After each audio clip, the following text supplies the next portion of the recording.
আমরা যদি বুদ্ধিমান হইতাম তাইলে দুনিয়া আমাদের সুন্দরী চলে, আখেরাত সাথে নিলে দুনিয়া লস হয় না। আখেরাত সাথে নিলে 5 ওয়াক্ত নামাজ যদি কেউ মজবুত সিদ্ধান্ত নেয়, এটা কঠিন কিছু না। হালাল উপার্জনের কেউ সিদ্ধান্ত নিলে এটা কঠিন কিছু না।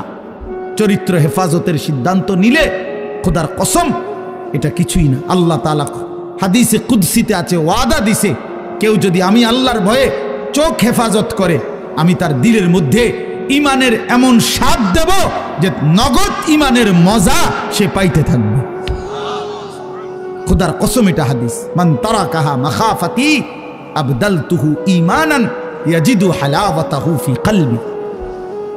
তাহলে গুনাহ ছেড়ে দিলে, আল্লাহকে মেনে নিলে, আল্লাহর ইবাদত করিলে খুব কঠিন কিছু না, খুব কঠিন কিছু না। এই জন্য প্রিয় ভাই আমার, বাপ আমার, এই শেষ বেলায় আমি এই অনুরোধটাই করতে চাই, আমরা যদি বুঝি আখিরাত আমাদের জিন্দেগি, পরকালের জন্যই আমাদের প্রস্তুতি।